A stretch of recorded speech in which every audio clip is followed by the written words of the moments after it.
Snack Cultural.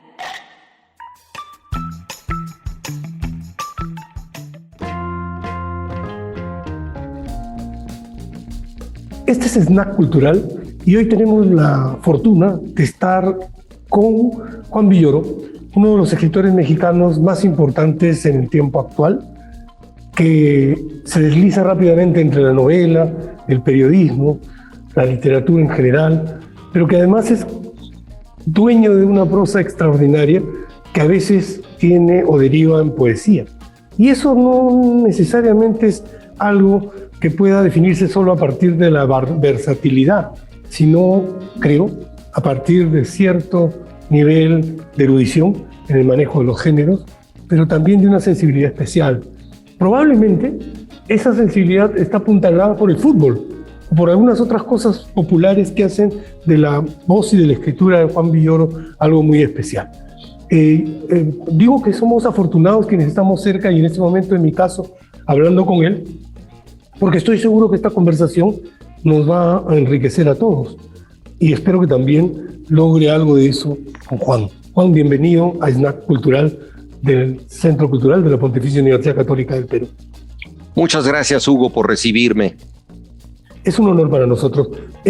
Juan, tú eres autor también de obras de teatro y Conferencias sobre la lluvia es una que se está poniendo en escena en presencial en el Centro Cultural con la dirección de Marco Muletaler y la actuación de Alberto Isola, que son dos emblemáticos personajes del Teatro Nacional, pero que con tu obra se proyectan internacionalmente. Vamos a conversar sobre ella y sobre tu trabajo en literatura. Yo tengo una curiosidad porque al leer la obra me quedo muy, y no solamente al leer la obra, sino al ver algunas de las entrevistas que te han hecho y leer tus textos, muchas de tus historias son francamente peculiares, únicas. No hay ombligo genético que pueda llevarnos a su origen. Por eso te pregunto, ¿cómo las atrapas? ¿Cuál es tu mecanismo a través del cual haces que una historia se convierta en un texto para ti? Bueno, el origen de cualquier historia yo creo que permanece siendo misterioso incluso para el autor. Es una mezcla de cosas que sueñas, escuchas, propuestas que te hace alguien. De pronto lees el texto de un autor, no necesariamente que te cautive, pero que justamente por eso mismo crees que esa historia que estás leyendo podría tener otro derrotero, acaso más profundo. En fin, es una mezcla de incitaciones y muchas veces a mí me cuesta mucho trabajo desandar el camino y decir esto se me ocurrió de tal manera de principio a fin. Te puedo decir que en el caso de Conferencias sobre la lluvia hay al principio una invitación que suele ser uno de los grandes motivos del teatro. No es fácil llevarlo a escena y muchas veces cuando alguien tiene la generosidad de convidarte a un proyecto, empiezan a surgir una serie de cosas que estaban en tu mente, pero que no habías formulado. Yo creo que el mejor algoritmo que fomenta la creatividad es la generosidad ajena. Cuando alguien te dice, ¿por qué no escribes para este espacio sobre este tema? Hace algún tiempo una amiga muy querida, Sandra Félix, que es directora de teatro y que trabaja en la Biblioteca México de la Ciudad de México, una biblioteca popular rodeada de jardines en donde se refugiaban los pandilleros. Ella empezó a hacer ahí un trabajo muy interesante de incorporación de los chicos que se dedicaban a pelearse o a consumir drogas en esos jardines y los trajo al teatro. Él los convenció de representar una obra de pandilleros en la que tenían que usar navajas. Eso les pareció fascinante a estos chicos y así empezaron a hacer obras y hasta la fecha mantiene ahí un taller. Se inauguró un teatro posteriormente en esa biblioteca y le dijeron tenemos dinero para un actor. Por lo tanto, tenía que ser un monólogo. Y yo había trabajado en esa biblioteca que dirigió durante algún tiempo el poeta Jaime García Terrés, haciendo la revista de esta biblioteca, que se llamaba precisamente así, Biblioteca de México. Había conocido a muchos bibliotecarios y en cuanto Sandra me dijo, vamos a hacer una obra que solo puede constar de un actor, de inmediato pensé que tenía que ser un bibliotecario, por el espacio mismo donde se ubicaba ese teatro y porque activó en mí las relaciones que yo había tenido con muchos de estos intercesores, un tanto tímidos, a veces secretos, que ponen los libros en nuestras manos, que clasifican la biblioteca, pero que son como sombras benévolas que están apareciendo y desapareciendo de los estantes y con las que rara vez interactuamos. Yo hablé con varios de ellos y esta es una historia, por supuesto, inventada, pero que tiene que ver con estas figuras no siempre reconocidas, que son los que llevan los libros de un estante a otro o de unas manos a otras. Así surgió Conferencia sobre la lluvia. Ese surgimiento es extraordinariamente peculiar. Estaba leyendo la presentación en un libro en el que está la obra y contaba la historia de los bibliotecarios. Y tu bibliotecario es un bibliotecario un poco arisco, enamoradizo, pero que tiene una particularidad y es una sensibilidad especial para hacer de la lluvia una especie de invocación a la nostalgia y relacionarla con la poesía, con la literatura. Sí. Me parece que la obra se hace fluida a partir de esas relaciones que estableces con tu personaje, la poesía y la lluvia. Hay poemas que son un chubasco y hay poemas que son un canto. Hay un elemento autobiográfico en la obra, Hugo, que es el dictar conferencias. Yo he dado muchas conferencias a lo largo de mi vida y muchas veces he tenido el miedo de perder el hilo de lo que estoy diciendo, empezar a divagar o incluso empezar a confesar algo que no le corresponde escuchar al auditorio. Hay un famoso sketch teatral, una obra muy breve de Chekhov que trata precisamente de esto, ¿no? Una conferencia sobre los daños que hace el tabaco, en donde el personaje se distrae y empieza a hablar de su mujer. Entonces yo quería trabajar desde hacía mucho tiempo la conferencia como una forma teatral, porque cuando tú hablas ante el público, te estás representando a ti mismo y hay mucha teatralidad en lo que dices. Y entonces yo quería pasar justamente de ese discurso de la conferencia a la pérdida de control que la convertía en un elemento teatral. Todo eso es una pulsión autobiográfica, pero entonces ahí yo tenía que meter a mi personaje, que es este bibliotecario del que te hablaba, y en efecto, como muy bien dijiste, es un hombre arisco, neurótico, no es ejemplar, tiene conductas discriminatorias, es alguien que es un misántropo, quiere que lo dejen en paz y que se relaciona con el mundo a través de los libros, a través de la lectura, para bien y para mal.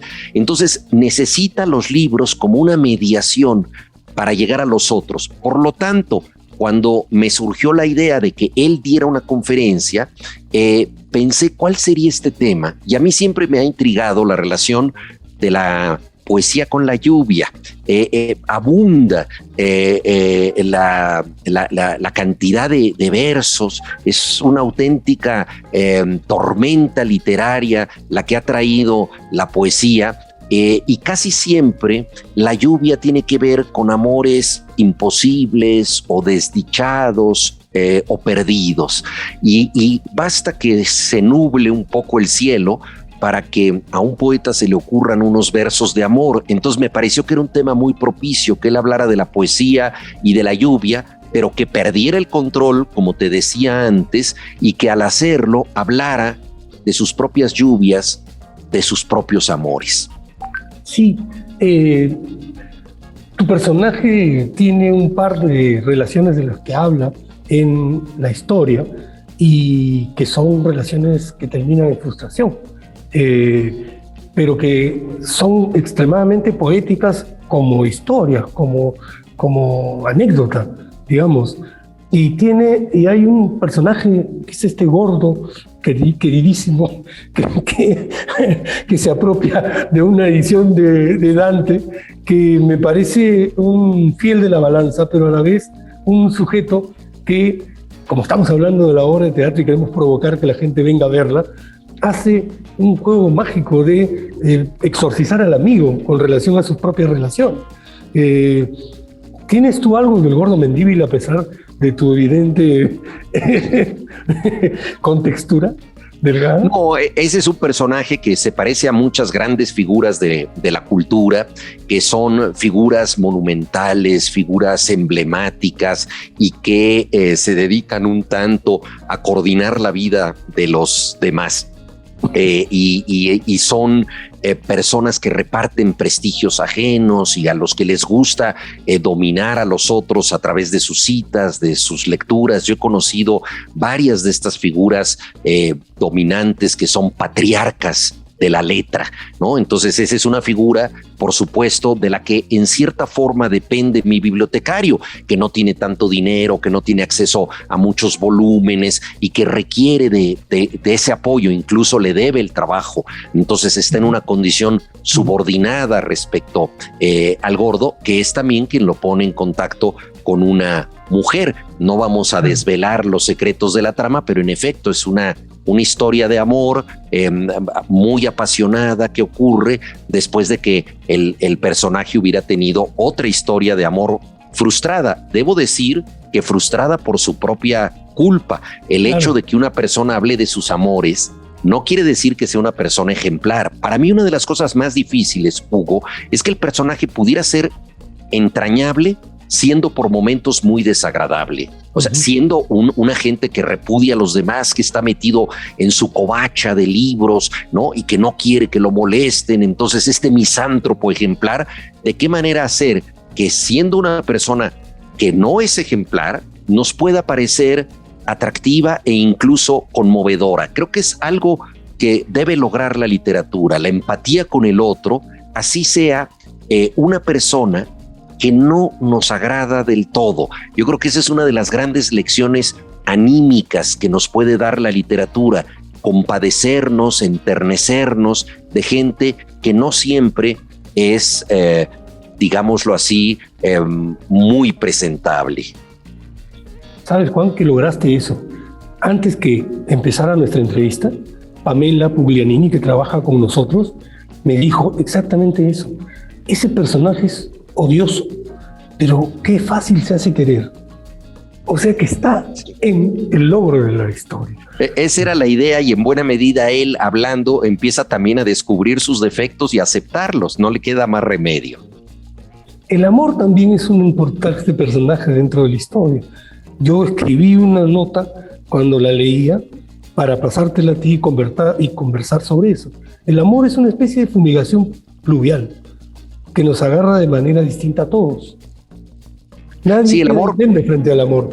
Claro, el amor cae como un chubasco, lo dice Cortázar en una frase que es citada en el libro, porque a su manera el personaje que quiere dar una conferencia sobre la lluvia, en cierta forma la acaba dando, porque habla de suficientes autores como para que se establezca esta fecunda relación entre la lluvia y la poesía. Y ahí él menciona un pasaje de Julio Cortázar en donde dice: tú no decides amar, tú amas de manera sorprendente, tal y como la lluvia te cae encima al salir del cine o al salir de un concierto. No la esperabas, pero te cayó.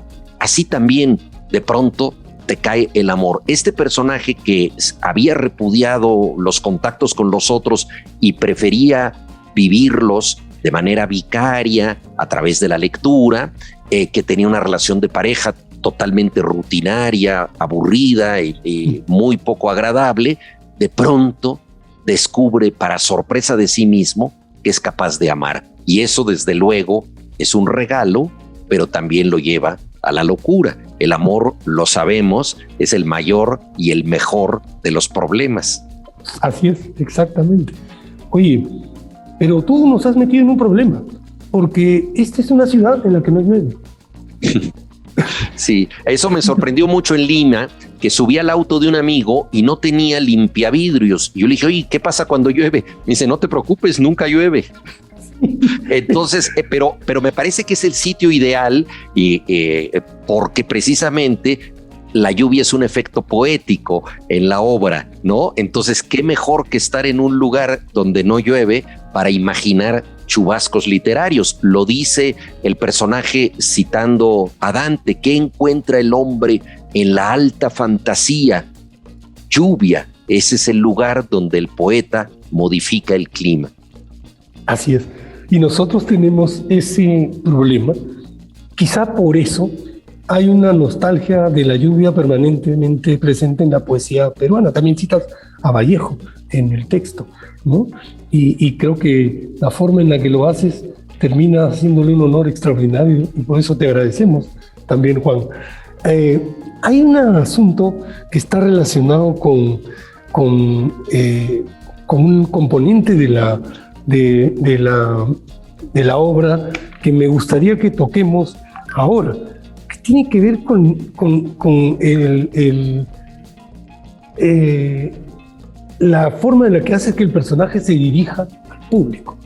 Cuando uno lee la obra, fluye totalmente y es diferente a como cuando uno lee Shakespeare, en el que hay descripciones de los procesos que tiene que seguir el actor. Aquí tus máximas indicaciones son: mira al público, hacia la derecha, se detiene un momento. ¿Es consciente esa forma de proceder en tu obra de teatro, en tu monólogo? Sí, yo quería que las palabras llevaran toda la intencionalidad del actor y que el director, en este caso Marco Mueltaler, fuera quien diseñara un posible trazo escénico.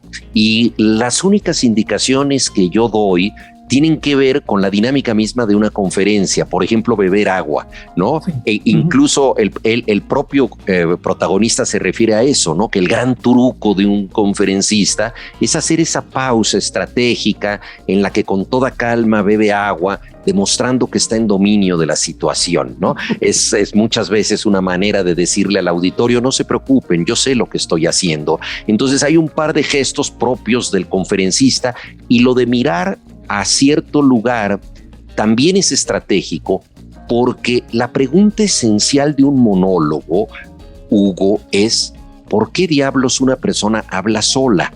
Es decir, ¿qué justifica que eso exista? No voy a revelar cuál es la clave de mi monólogo, porque espero que sea una sorpresa para los espectadores, pero hay una razón por la cual el personaje está dando esta conferencia, a quién se la está dando y por qué es una conferencia tan peculiar. Entonces, esa mirada de que vea a un lado o vea a otro está relacionada justamente con el testigo de sus palabras, ¿no? Con ese ser que va a aparecer y que va a justificar que se haya dado esta conferencia sobre la lluvia. Ahora, en esta conferencia sobre la lluvia, tú haces algunas trampas bien interesantes.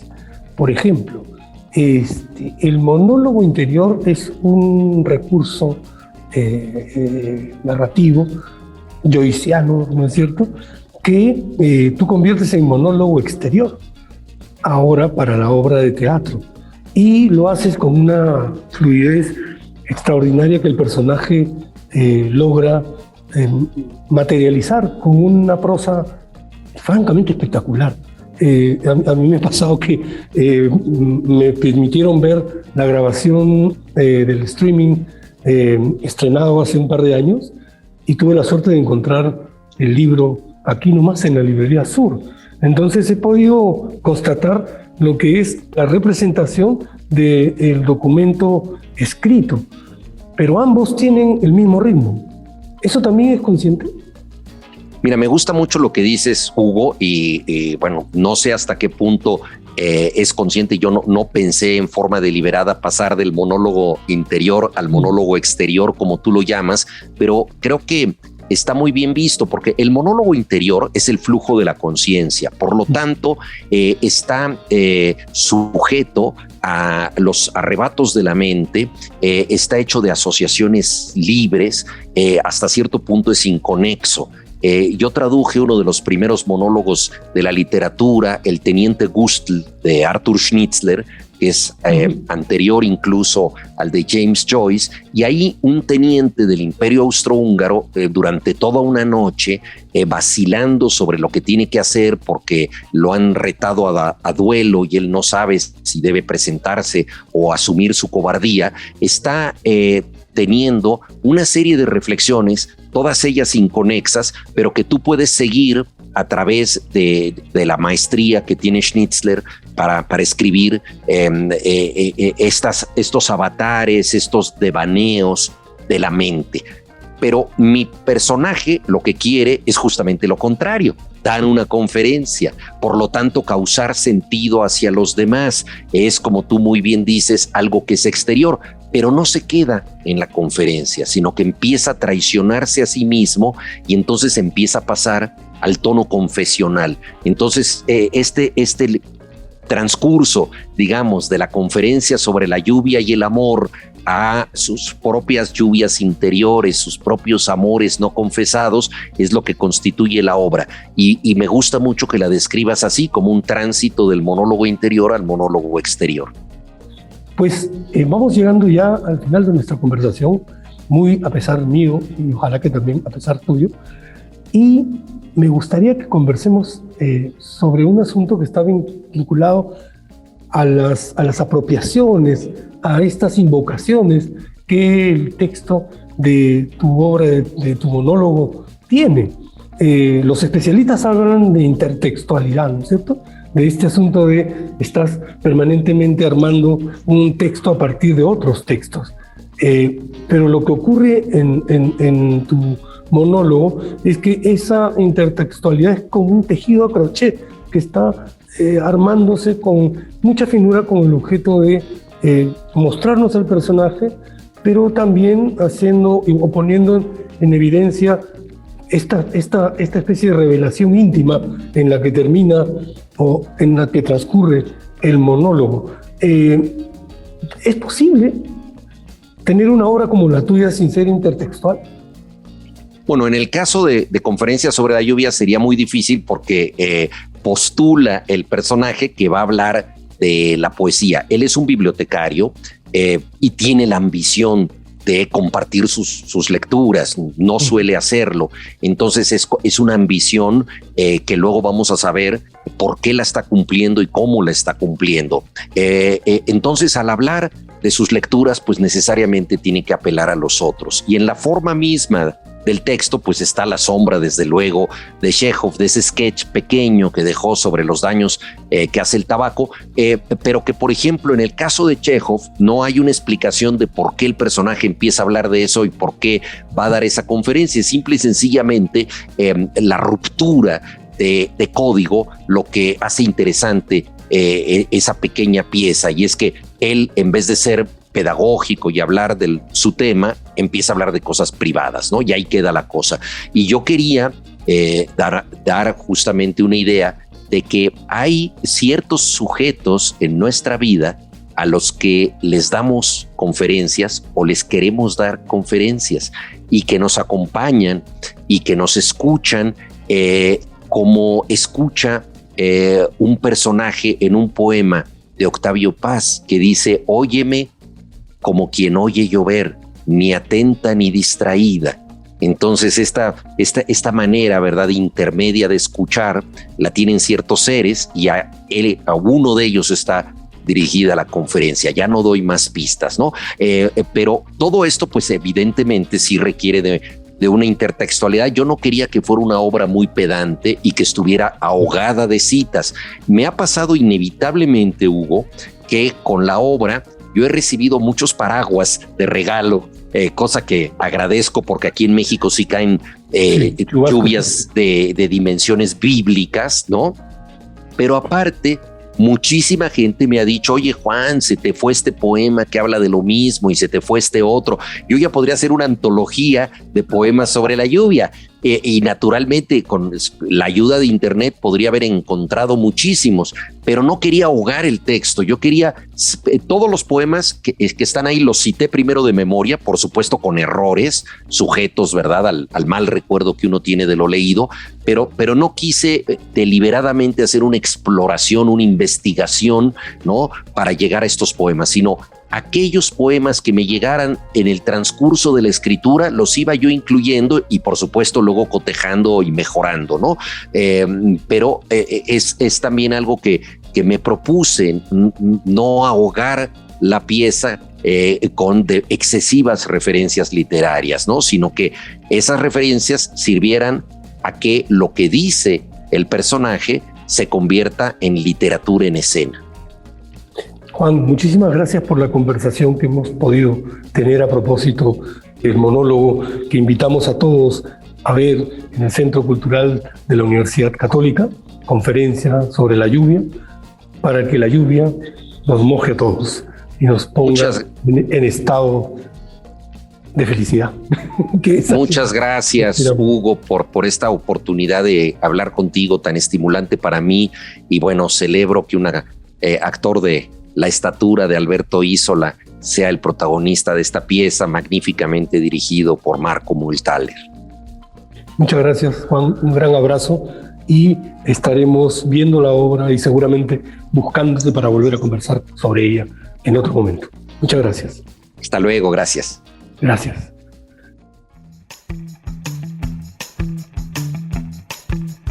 Snack Cultural.